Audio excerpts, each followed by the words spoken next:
Have you ever wondered about the specific times at which the hour and minute hands form certain angles on a clock? You may have noticed that at 3 o'clock, the hands indeed form a 90-degree angle. This happens to be the case at 9 o'clock as well. These are classic examples we are familiar with. However, there are plenty of other times, such as 4:5:27 and 6:49:5. How can we determine these times and angles? Additionally, beyond the obvious case at 6 o'clock, there are other instances such as 10:21:49 when the hour and minute hands are exactly opposite to each other. As for when the two hands coincide, aside from the 12 o'clock case, there are additional timestamps where this occurs. One such example is 3:16:21. In this video, we will explore these and figure out interesting patterns among them. Ready? Let's get started.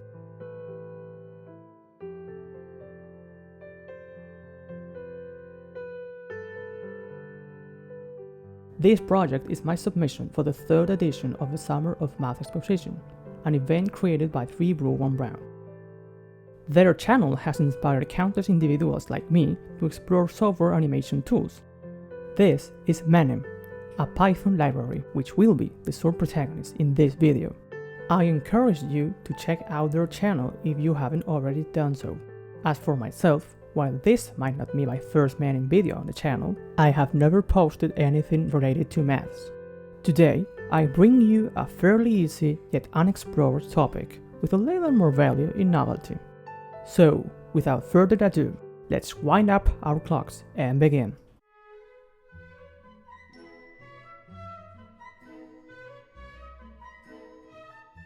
From now on, we will display both analog and digital versions of the clock dial. We will employ modular arithmetic. This system deals with numbers that wrap around. Consider the time 1700 hours. In a 12-hour clock format, we seamlessly transition to 500 hours by subtracting 12 from 17. This means that 17 and 5 are equivalent in the modulo 12 system. Likewise, 12 is congruent to 0 mod 12. Mathematicians usually denote the set of integers mod 12 as the quotient ring set over 12 set. But fear not, we won't dive any deeper.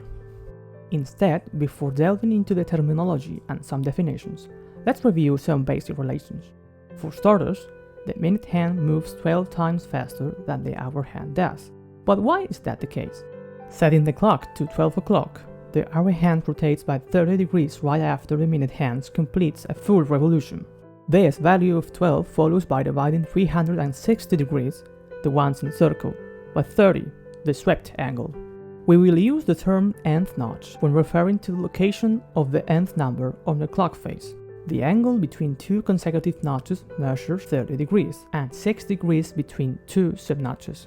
Moreover, a change of 1 minute causes a change of 5.5 degrees in the angle between these two hands. We will label this angle as theta. Now, you may have realized that there are two possible scenarios regarding the relative position of both hands. Depending on this, the angle formed between them can be described using two separate terms. The fore case, when the minute hand is ahead of the hour hand, and the aft case, otherwise. Another concept is the line defined by the nth notch and its diametrically opposite one. This will be the nth axis. For instance, the second axis connects the second notch and the eighth notch. Notably, both the eighth and second axis represent the same line, resulting in a total of 6 different axes. It could be the case that the main hands of the clock are symmetrical about one of these. This tempts us to define the next keyword. A sliver angle represents the smallest possible angle observed between the two hands, while preserving the mentioned symmetry. Last but not least, a family consists of all possible hourly times that share the same relationship between their integer part, expressed in hours, and their decimal part in minutes. In particular, the times 12 o'clock, 20 past 1, and 20 to 3 can be grouped together because their decimal part are 20 times the integer part of their corresponding hours. A family is symmetric if all its members satisfy the symmetric criteria. Otherwise, the family is non-symmetric. There is a special kind of symmetrical family called coincident family, where the angle between the hands is identically 0.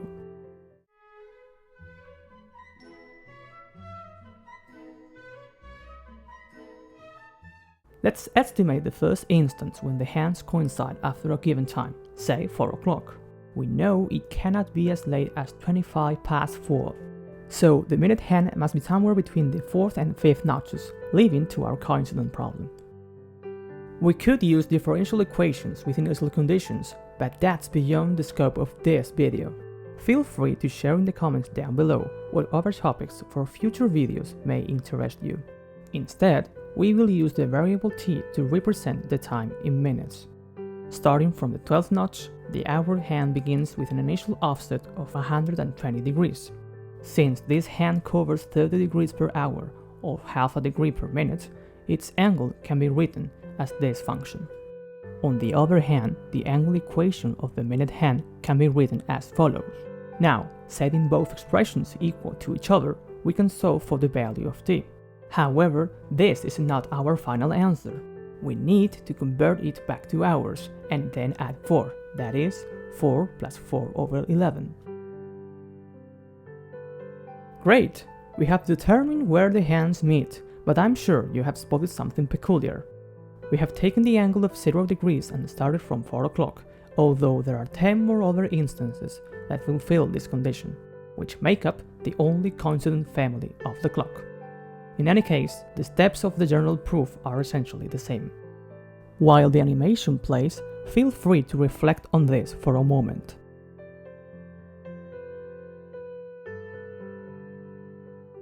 This serves as our first attempt to answer the question, what times correspond to any given angle? We will find out soon. Next, let's change our focus to 180 degrees as well as 9 o'clock. We will add a counter so that we can monitor the current angle as time passes. Let's fast forward a few minutes to the correct position. And stop. Let's work our path to find the equation to solve this time. It is clear that the difference angle between the hour and minute hands forms a straight angle. The hour hand offset is 270 degrees, so we can simply solve and obtain this value. Let's not forget to convert the minutes to hours. Let me remind you that in a sexagesimal sense, that is, in the context of a circle, 180 degrees and its negative version are equivalent. So changing its sign should yield another possible solution. In fact, there is a function in mathematics that allows us to combine these two equations. You're right, the absolute value. We can write this expression as theta, simplifying our notation. Well, we have indeed solved the angle time problem, where given an angle we can describe a set of correct timestamps. In this case, there are 22 distinct solutions. By reverse engineering, we can solve the time angle problem where the time is given and we want to solve for its angle. It's fairly easy to determine the angle visually using the analog version of the clock, but not so if we only have the digital one. At the very start of the video, we showcased one time that almost every watch advertisement pictures. Actually, this is not the exact time of symmetry, but rather 70 and 7 seconds earlier. Observe that the reflection occurs vertically, that is, the x-axis plays the role of a mirror. And here comes a surprising fact. Let's change the time so we can see the similarities between them. Did you catch it? Let's maybe overlay the two images together.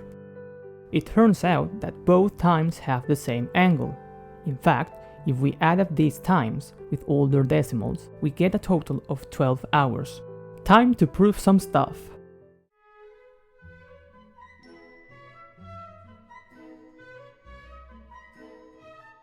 The time in hours after n o'clock, such that the hour and minute hands form an angle of theta, is given by the following expression. We will proceed with the proof step by step, building up on what we did back in the example section. Starting from n o'clock, the hour and minute hand moves at rates of half a degree and 6 degrees per minute, respectively. The hour hand has an initial head start of 30 n degrees. We now equate their positions. Again, the variable t represents the time elapsed in minutes. We transform this time to hours, which give us the expression stated before, and so the theorem follows. This yields two immediate corollaries. On the left-hand side, we have the expression of coincidence, whereas the right-hand side expresses the time of opposition. The time in hours after n o'clock, such that the hour and minute hands form a 4-sliver angle, is given by the following expression. Likewise, the hour and minute hands form an half-sliver angle after n/13 hours. Let's show the latter. We will illustrate a particular case.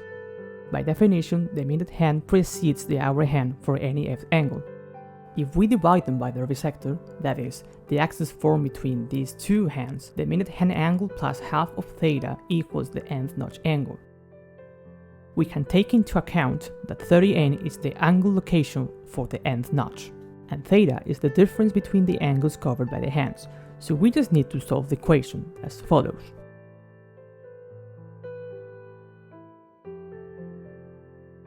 As always, we divide by 60 to find the time expressed in hours. Now, let's move on to the other part of the theorem.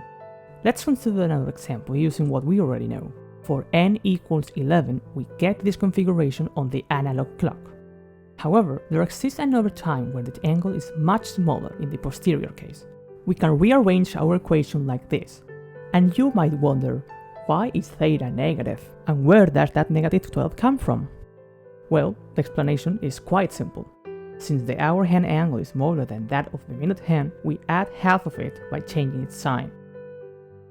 Secondly, as the symmetry occurs on the nth axis but the indicated hour is one less, we consider the nth notch to be the n minus 12th notch. Now we can just solve for t and again convert the minutes to hours. This concludes the demonstration of what we wanted to show. The next theorem will help us calculate the set of times in which the sector of any two notches, let's call them m and n, forms a symmetric axis. Let's go through a couple of examples first. Proving that the clock's hands are equidistant from the bisector defined by m and n is the same as proving that the hour hand is at the same distance from m as the distant hand is from n. If you think about it carefully, this result is the generalization of the previous theorem for both fore and aft cases. You may consider m and n to be equal, for example. First, let's find the time difference in hours between the minute hand and the nth notch. Each notch corresponds to 1/12 of a complete hour, thus the difference is as follows. The minute hand moves 12 times faster than the hour hand, so the time in hours between the hour hand and the mth notch is this. These times are equal, so m plus n/13 is a symmetry. As our second to last theorem, and personally the best of them all, let's revisit the definition of a family. We stated that a family is symmetric if all its members are symmetric. We can obtain its decimal part in minutes by multiplying the number of hours by 60/13, as you can already tell by looking at the screen. Let's go back to the 12-hour clock format. Keep in mind that we are indeed in the aft case, so the sign of theta is negative. We can equate now the expression derived from the first theorem and the decimal part of the symmetric time. We select the negative version of theta as we stated earlier.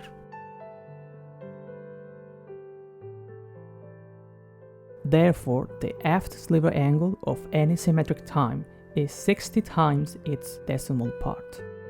An interesting application is that the angle formed at m plus n/13 is this. I will leave the proof to you as an exercise. Finally, and wrapping up this chapter, let's revisit the example of the two times that add up to 12 hours. If we consider these two times and give the clock a half turn, we will notice that the hands of the second image are an exact reflection of the first one. We will call these complementary or dual times, which share the same angle. And so, the theorem reads as follows. Let's consider the expression m plus n/13 once more. Its complementary is then the following. We will use the previous formula and switch m to 11 minus m and n to 13 minus n. Upon expansion, we obtain the original expression but with a negative sign. As two dual times have angles of opposite sign, we just need to negate it and observe that it matches our original formula. So far, our exploration has been centered around the two main clock hands. It's about time to take a look to the second hand as well, and its interplay with the rest of the hands. Let's bring all the hands into the picture for the grand finale.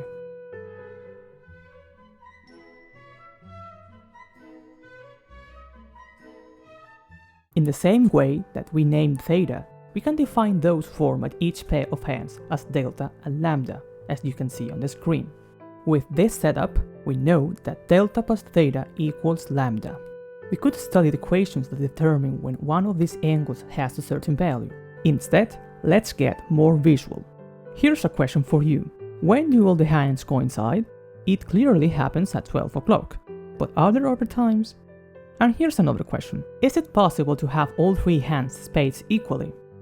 To answer both questions, we'll turn our attention to two very important areas of mathematics, trigonometry and linear algebra.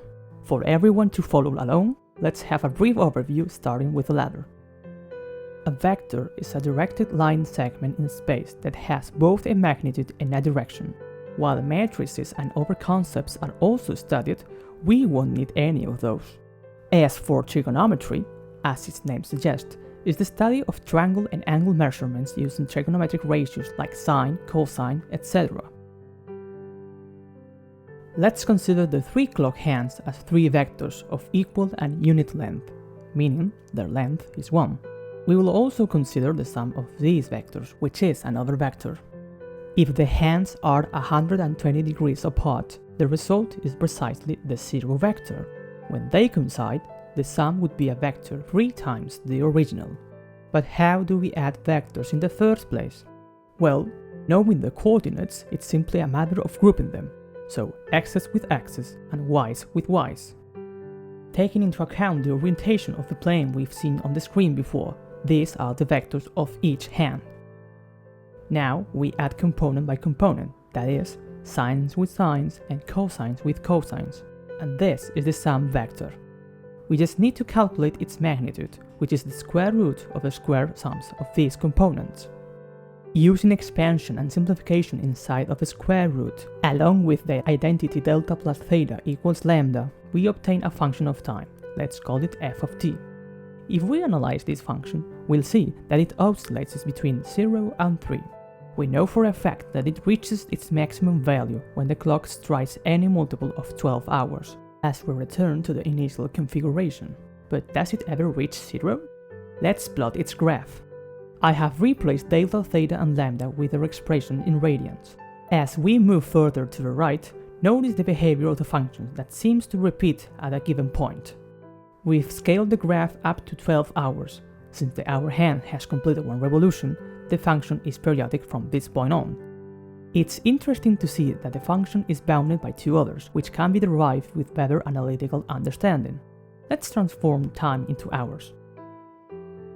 We can see that there are 22 candidates where the function becomes 0, or at least the bounding functions do on either side. If we remove those and zoom in one of them, it doesn't quite touch the value 0, and it doesn't at any other time either. We require a rigorous proof. Let's assume that phi is the angle swept by the hour hand. We can define the following system of 2 equations and 3 variables. To solve this, we will use the following procedure. Our hypothesis is that there's at least one solution to the problem. Let's prove that phi must be an integer to satisfy the above system, and then we will arrive at a logical contradiction, which leaves us with no solutions. This method is well known as proof by contradiction, or in Latin, reductio ad absurdum. We will use Bezout's identity, which states that for a pair of non-zero integers p and q, there exists another pair xy such that px plus qy equals the greatest common divisor of p and q. Also, if p phi and q phi are both integers such that p and q are coprime, then phi is also an integer. Consider ax plus by where a and b are p phi, q phi respectively. Taking phi as a common factor and simplifying, the greatest common divisor of 11 and 719 is 1, so phi is an integer. I hope you know where this is going.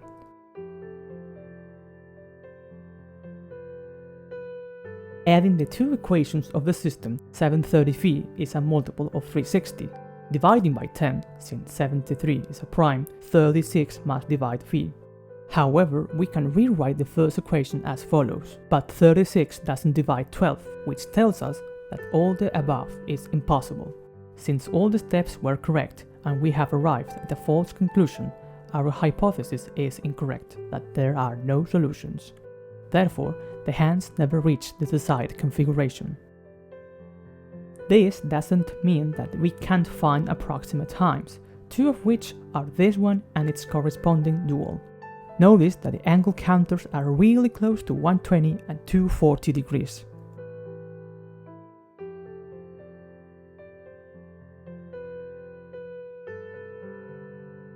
Let's take a look at another graph. In this graph, we represent the movement of the hour and the minute hands as two linear functions with slopes of 1 and 1/12 respectively. Here, the purple and blue lines intersect at 12 distinct points. If we express the vertical coordinates of each intersection, we can see that there are the times of the coincident family. And no, it's not a mere coincidence. When we change the position of the purple line, the angle formed by these two hands will be determined by where this line starts from. If the point of intersection is less than 180 degrees, the angle is a forecase. Otherwise, the angle is an aft case.